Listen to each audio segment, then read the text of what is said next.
Dark circles and కళ్ళ కింద ముడతలు అనేది చాలా సర్వసాధారణం అండి. అలాగే మనం నార్త్ ఇండియన్తో కంపేర్ చేసుకుంటే సౌత్ ఇండియాలో ఇంకా కొంచెం ఎక్కువగా ఉంటుందన్నమాట. కొన్ని మెడికల్ కండిషన్స్లో కూడా ఈ డార్క్ సర్కిల్స్ మనం ఎక్కువగా చూస్తుంటాం.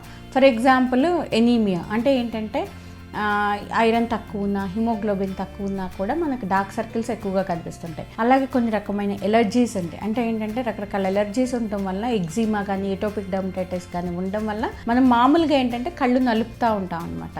అలా నలుపుతూ ఉండడం వల్ల ఏమవుతుందంటే మనకి అక్కడ డార్క్ సర్కిల్స్ అనేవి ఎక్కువగా ఫామ్ అవుతాయి, రింకిల్స్ ఎక్కువగా రావడానికి అవకాశం ఉంటుంది. అలాగే కొంత రకమైన మెడికేషన్స్, కొన్ని రకమైన కాస్మెటిక్స్ వాడకం వల్ల ఎక్కువగా కొంతమంది ఏంటంటే అదే పనిగా రెగ్యులర్గా ఐలైనర్, మస్కారా, ఈ కాటుక ఐలైనర్లు పెట్టుకునే వాళ్ళలో ఏంటంటే ఈ పిగ్మెంట్ అనేది లోపలికి అబ్జార్బ్ అవుతుంది అనమాట. అలా అబ్జార్బ్ అవడం వల్ల ఆ డార్క్ సర్కిల్స్ ఇంకెక్కువ అవడానికి అవకాశం ఉంటుంది. అలాగే పేషెంట్స్ కొంతమందికి ఎలా అంటే ఈ రెస్పిరేటరీ సిమ్టమ్స్ ఉన్న వాళ్ళకి, ఎలర్జీస్ ఉన్న వాళ్ళకి కూడా, ఆస్తమా ఉన్న వాళ్ళకి కూడా ఈ డార్క్ సర్కిల్స్ ఎక్కువగా అవడానికి అవకాశం ఉంటుంది అనమాట.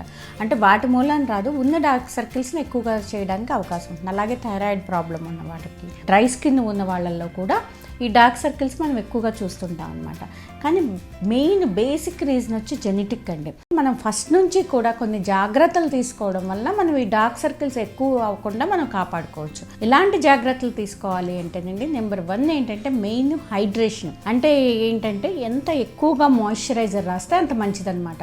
మనము రిపీటెడ్గా రీఅప్లై చేసుకుని రాత్రి పడుకునేటప్పుడు కొబ్బరి నూనె కానీ, జాన్సన్ బేబీ ఆయిల్ కానీ కంటి చుట్టూతా అప్లై చేసుకోవడం వల్ల ఏంటంటే చాలా వరకు ఈ డార్క్ సర్కిల్స్ని, రింకిల్స్ని మనం అరికట్టవచ్చు. అలాగే పద్దాక కళ్ళు నలుపుకునే అలవాటు ఉన్న వాళ్ళు అలాంటివి మానేసి దురదలు ఉన్నప్పుడు ఐస్ ప్యాక్లు పెట్టుకోవడం వల్ల దురద నుంచి మనం ఎస్కేప్ అవ్వచ్చు అనమాట. అలాగే ఐస్ ప్యాక్లు పెట్టుకుని, మాయిశ్చరైజర్ పెట్టుకుని, ఆయిల్ పెట్టుకుంటే కనుక చాలా వరకు మనకి డార్క్ సర్కిల్స్, రింకిల్స్ అనేవి తగ్గడానికి అవకాశం ఉంటుంది. కొన్ని లైట్నింగ్ క్రీమ్స్ ఉంటాయండి.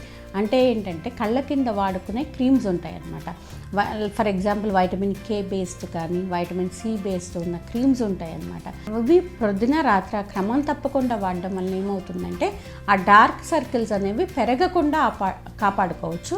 అలాగే మినిమం ఒక 30 to 40% రిడక్షన్ అనేది ఉంటుందండి. అలాగే ప్రాపర్ స్లీప్ అండి. అంటే ఏంటంటే 8 hours స్లీప్ ఒకటి తీసుకోవడం, ఒకటి స్ట్రెస్ ఒకటి తగ్గించుకోవాలండి. ఆహారం కూడా చాలా ఇంపార్టెంట్ ఇదండి. అంటే అదే పనిగా జంక్ ఫుడ్ తినుకోకుండా సమతుల్యమైన ఆహారం తీసుకుని, సరిగా వాటర్ తీసుకుని, ప్రశాంతంగా అంటే స్ట్రెస్ నుంచి కూడా దూరం అయ్యేటట్టు ప్రతిరోజు కొంతసేపు అనేది మెడిటేషన్ చేస్తే కనుక డెఫినెట్గా మనకి ఈ అండర్ ఐ డార్క్ సర్కిల్స్ అనేవి తగ్గడానికి అవకాశం ఉంటుంది. అలాగే ఎక్కువగా రాకుండా ఉండడానికి కూడా అవకాశం ఉంటుంది.